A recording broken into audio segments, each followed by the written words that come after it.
Bottom of the duck ಬಂದಿರುವಂತಹದ್ದು ನಿಮಗೆ queen of cups ಬಂದಿದೆ. ನಿಮ್ಮ ಲವ್ ಲೈಫಿನ ವಿಚಾರವಾಗಿ ಬಹಳ ಕೇರಿಂಗ್ ಅನ್ನ ಮಾಡ್ತಾ ಇರುವಂತಹದ್ದು, ಅದ್ರ ಬಗ್ಗೆನೇ ನೀವು ಯೋಚನೆಯನ್ನ ಮಾಡ್ತಾ ಇರುವಂತಹದ್ದು, ಒಂದು ಸ್ಟೇಬಲ್ ರಿಲೇಶನ್ಶಿಪ್ ಅನ್ನ ಉಳಿಸ್ಕೋಬೇಕು ಅನ್ನುವಂತಹ ಆಲೋಚನೆಯನ್ನ ಮಾಡ್ತಾ ಇರುವಂತಹದ್ದು ರೆಪ್ರೆಸೆಂಟ್ ಆಗ್ತಾ ಇದೆ. ಪಾಸಿಟಿವ್ ಬಗ್ಗೆ ಹೇಳೋದಾದ್ರೆ ಎಲ್ಲವೂ ಚೆನ್ನಾಗಿಯೇ ಇತ್ತು. ಫುಲ್ ಕಾರ್ಡ್ ರೆಪ್ರೆಸೆಂಟ್ ಆಗ್ತಾ ಇದೆ ಅಂದ್ರೆ ಜಾಯ್ಫುಲ್ ಆಗಿತ್ತು, ಚೆನ್ನಾಗೇ ಮಾತಾಡ್ತಾ ಇದ್ರಿ, ಖುಷಿಯಾಗಿದ್ರಿ, ಖುಷಿಯಾಗಿ ಓಡಾಡೋದು ಎಲ್ಲವನ್ನೂ ಕೂಡ ನೀವು ಮಾಡಿರುವಂತಹದ್ದು ರೆಪ್ರೆಸೆಂಟ್ ಆಗ್ತಾ ಇದೆ.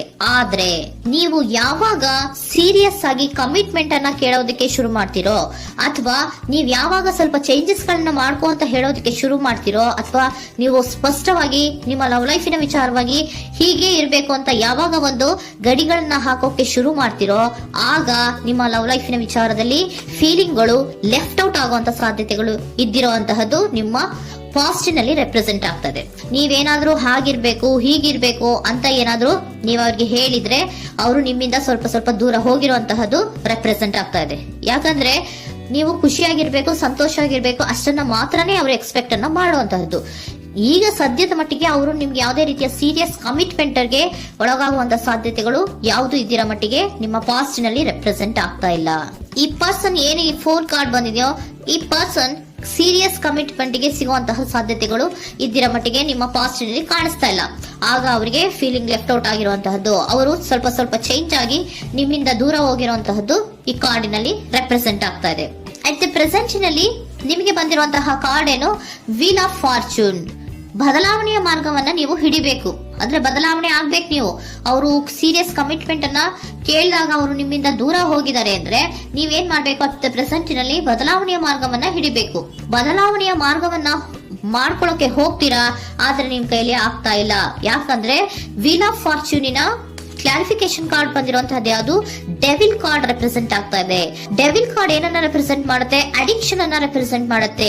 ಯಾವಾಗ್ಲೂ ಅವರ ಬಗ್ಗೆನೇ ಯೋಚನೆ ಮಾಡ್ತಾ ಇರೋದು, ಅದ್ರ ಬಗ್ಗೆನೇ ಥಿಂಕ್ ಮಾಡ್ತಾ ಇರೋದು. ಸ್ವಲ್ಪ ಬದಲಾವಣೆ ಮಾಡ್ಕೊಳಕ್ ಹೋಗ್ತೀರಾ, ಮತ್ತೆ ಪುನಃ ವಾಪಸ್ ಹಿಂದಕ್ಕೆ ಬರ್ತೀರಾ, ಮತ್ತೆ ಆಲೋಚನೆಯನ್ನ ಮಾಡಕ್ಕೆ ಶುರು ಮಾಡ್ತೀರಾ. ಆ ಕಾರಣವಾಗಿಯೇ ನಿಮ್ಗೆ ನೋವುಗಳು ಆಗ್ತಾ ಇರುವಂತದ್ದು ಅಟ್ ಪ್ರೆಸೆಂಟ್ ನಲ್ಲೂ. ನೀವು ಬದಲಾವಣೆ ಆಗೋಕೆ ಹೋಗ್ತೀರಾ, ಎಲ್ಲಿ ಬದಲಾವಣೆ ಆಗ್ತಾ ಇದ್ದೀರಾ, ಎಲ್ಲಿ ಚೇಂಜಸ್ ಆಗ್ತಾ ಇದ್ದೀರಾ, ನೀವು ಆಗ್ತಾ ಇಲ್ಲ. ಯಾಕೆ ಹೇಳಿ, ನಿಮ್ಮಲ್ಲಿ ಅಡಿಕ್ಷನ್ ಗಳು ರೆಪ್ರೆಸೆಂಟ್ ಆಗ್ತಾ ಇದೆ. ತುಂಬಾ ಅಡಿಕ್ಷನ್ ಇರೋದ್ರಿಂದ, ನಿಮ್ಮ ಲವ್ ಲೈಫ್ ನ ವಿಚಾರವಾಗಿ ನೀವು ತುಂಬಾ ಅಡಿಕ್ಟ್ ಆಗಿರೋದ್ರಿಂದ ನೀವು ಯಾವುದೇ ರೀತಿಯ ಬದಲಾವಣೆಯನ್ನ ನೀವು ಮಾಡ್ಕೋತಿಲ್ಲ.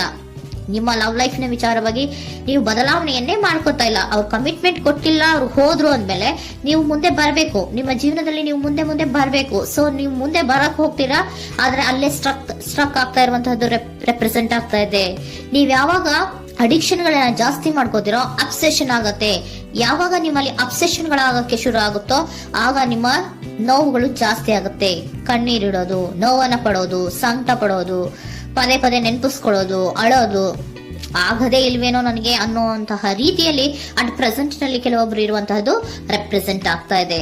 ನೆಕ್ಸ್ಟ್ ಕಾರ್ಡ್ ಬಂದಿರುವಂತಹದ್ದು ಯಾವುದು, ಕ್ವೀನ್ ಆಫ್ ಪೆಂಟಿಕಲ್ಸ್ ಬಂದಿದೆ. ಸೊ ಕ್ವೀನ್ ಆಫ್ ಪೆಂಟಿಕಲ್ ಏನನ್ನ ರೆಪ್ರೆಸೆಂಟ್ ಮಾಡುತ್ತೆ, ನಿಮ್ಮನ್ನ ನೀವು ಗಮನವನ್ನ ಕೊಡಬೇಕು, ನಿಮ್ಮ ಕಡೆಗೆ ನೀವು ಹೆಚ್ಚು ಗಮನವನ್ನ ಕೊಡಬೇಕು. ಅವ್ರು ನಿಮ್ಗೆ ಸೀರಿಯಸ್ ಕಮಿಟ್ಮೆಂಟ್ ಕೊಡ್ಲಿಲ್ಲ, ಫೀಲಿಂಗ್ ಲೆಫ್ಟ್ ಔಟ್ ಆಯ್ತು, ಅವರು ದೂರ ಆಯ್ತು, ಹೋದ್ರು ಅಲ್ವಾ. ಸೊ ನೀವೇನ್ ಮಾಡ್ಬೇಕು, ನೀವು ನಿಮ್ ಕಡೆಗೆ ಗಮನವನ್ನ ಕೊಡಬೇಕು. ವೀಲ್ ಆಫ್ ಫಾರ್ಚೂನ್ ಅಂದ್ರೆ ಏನು, ನೀವು ಬದಲಾವಣೆಯ ಮಾರ್ಗವನ್ನ ಹಿಡಿಬೇಕು. ಬದಲಾವಣೆಯ ಮಾರ್ಗವನ್ನ ಮಾಡ್ಕೊಳ್ಳೋದಕ್ಕೆ ಹೋದ್ರೂ ಕೂಡ ಮತ್ತೆ ವಾಪಸ್ ಹಿಂದೆ ಬರೋದು, ಮತ್ತೆ ಅಡಿಕ್ಷನ್ ಆಗೋದು, ಮತ್ತೆ ನೆನಪಿಸ್ಕೊಳ್ಳುವಂತಹದ್ದು, ಮತ್ತೆ ನೋವನ್ನ ಪಡುವಂತಹದ್ದು ನಿಮ್ಮಲ್ಲಿ ರೆಪ್ರೆಸೆಂಟ್ ಆಗ್ತಾ ಇದೆ. ನೀವು ಈ ಅಡಿಕ್ಷನ್ ಗಳಿಂದ ನೀವು ಆಚೆ ಬರಬೇಕು ಅಂದ್ರೆ ನಿಮ್ಮನ್ನ ನೀವು ಬ್ಯುಸಿಯಾಗಿ ಇಟ್ಕೋಬೇಕು. ಟೈಮ್ ಇದ್ರೂ ಕೂಡ ಮತ್ತೆ ಪುನಃ ಹಿಂದೆ ಬಂದು ನೀವು ಆಲೋಚನೆ ಮಾಡುವಂತಹ ಸಾಧ್ಯತೆಗಳು ಇದೆ. ಅದಕ್ಕೆ ನೀವು ಅಟ್ ಪ್ರೆಸೆಂಟ್ ನಲ್ಲಿ ನೀವು ಆ ಫೀಲಿಂಗ್ ಇಂದ, ಈ ನೋವಿನಿಂದ ನೀವು ಆಚೆ ಬರ್ಬೇಕಂದ್ರೆ ನೀವೇನ್ ಮಾಡ್ಬೇಕು, ಸ್ವಲ್ಪ ಏನಾದ್ರೂ ಬ್ಯುಸಿ ಆಗ್ಬೇಕು, ಕೆಲಸಗಳನ್ನ ಮಾಡೋದಕ್ಕೆ ಶುರು ಮಾಡ್ಬೇಕು. ನಿಮಗೆ ಗೊತ್ತಿರುವಂತಹ ಯಾವ ಕೆಲಸವಾದರೂ ಸರಿ, ನೀವು ಸ್ವಲ್ಪ ಬ್ಯುಸಿ ಆಗಿರೋದಕ್ಕೆ ಪ್ರಯತ್ನವನ್ನ ಮಾಡ್ತಾ ಇರುವಂತಹದ್ದು, ಮಾಡುವಂತಹದ್ದು ರೆಪ್ರೆಸೆಂಟ್ ಆಗ್ತಾ ಇದೆ. ಕೆಲವೊಬ್ರು ಮಾಡ್ತಾ ಇದ್ದೀರಾ, ಕೆಲವೊಬ್ರು ಮಾಡುವ ಕಡೆಗೆ ಆಲೋಚನೆಯನ್ನ ಮಾಡ್ತಾ ಇರುವಂತಹದ್ದು ಅಟ್ ಪ್ರೆಸೆಂಟ್ ನಲ್ಲಿ ರೆಪ್ರೆಸೆಂಟ್ ಆಗ್ತಾ ಇದೆ. ಇಮಿಡಿಯೇಟ್ ಫ್ಯೂಚರ್ ನಲ್ಲಿ ಏನ್ ರೆಪ್ರೆಸೆಂಟ್ ಆಗ್ತಾ ಇದೆ, ನೈಟ್ ಆಫ್ ಸೋರ್ಟ್ಸ್ ರೆಪ್ರೆಸೆಂಟ್ ಆಗ್ತಾ ಇದೆ. ನೀವು ಕ್ವಿಕ್ ಥಿಂಕಿಂಗ್ ಅನ್ನ ಮಾಡಿ ಏನೋ ಒಂದು ಆಕ್ಷನ್ ಅನ್ನ ತಗೋಬೇಕು ಅನ್ನೋದ ಆಲೋಚನೆಯನ್ನ ಮಾಡ್ತೀರಾ, ಬಹಳ ಫೋಕಸ್ ಅನ್ನ ಮಾಡ್ತೀರಾ ಒಂದು ವಿಚಾರವಾಗಿ, ಕ್ವಿಕ್ ಥಿಂಕಿಂಗ್ ಅನ್ನ ಮಾಡ್ಬೇಕು ಅಂತ. ಮತ್ತೆ ಪುನಃ ಏನ್ ಮಾಡ್ತೀರಾ, ನಿಮ್ಮ ಮುಂದೆ 2 ಆಪ್ಷನ್ಗಳು ಬಂದ್ಬಿಡುತ್ತೆ.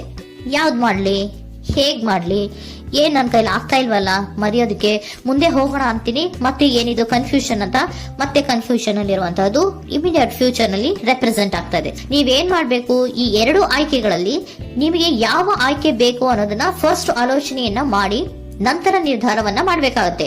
ಡಿಟರ್ಮಿನೇಷನ್ ಅಂಡ್ ಡೈರೆಕ್ಷನ್, ನಿರ್ಣಯವನ್ನ ಮಾಡಿ ಅದೇ ದಾರಿಯಲ್ಲಿ ನೀವು ಮುಂದೆ ಹೋಗ್ಬೇಕು ಈ ಆಲೋಚನೆಯನ್ನ ಮಾಡಬೇಕು. ಆ ರೀತಿಯ ಆಲೋಚನೆಯನ್ನ ಮಾಡಿದ್ರೆ ಇನ್ ನಿಯರ್ ಫ್ಯೂಚರಿನಲ್ಲಿ ನೀವು ಆ ರೀತಿಯ ಆಲೋಚನೆಯನ್ನ ಮಾಡಿದ್ರೆ ನಿಮ್ಮಲ್ಲಿ ಒಂದು ಪಾಸಿಟಿವ್ ಚೇಂಜಸ್ ಗಳಾಗತ್ತೆ. ಸ್ಟಾರ್ ರೆಪ್ರೆಸೆಂಟ್ ಆಗ್ತಾ ಇದೆ, ಕೆಲವೊಂದು ರೀತಿಯ ಪಾಸಿಟಿವ್ ಚೇಂಜಸ್ ಗಳು ಆಗತ್ತೆ. ನಿಮ್ಗೆ ಏಂಜಲ್ ಗೈಡೆನ್ಸ್ ಏನ್ ಕೊಡ್ತಾರೆ ಅನ್ನೋದನ್ನ ನೋಡೋಣ. ನಾಟ್ ದ ರೈಟ್ ಟೈಮ್, ಇದು ಕರೆಕ್ಟ್ ಆಗಿರುವಂತಹ ಟೈಮ್ ಅಲ್ಲ. The situation will improve, situation ಅನ್ನೋದು ಇಂಪ್ರೂವ್ ಆಗುತ್ತೆ ಯಾವಾಗ, ಇಫ್ ಯು ಬಿಲೀವ್, ನೀವು ನಂಬಿಕೆ ಇಟ್ಟಾಗ ಮಾತ್ರ ಸಿಚುಯೇಷನ್ ಅನ್ನೋದು ಇಂಪ್ರೂವ್ ಆಗುವಂತಹದ್ದು. ಏನೀಗ ಬೇಜಾರಿನಿಂದ ಇದ್ದೀರಲ್ಲ, ಈ ನೋವು ಯಾವಾಗ್ಲೂ ಶಾಶ್ವತವಾಗಿ ಇರುವಂತಹದ್ದು ಅಲ್ಲ.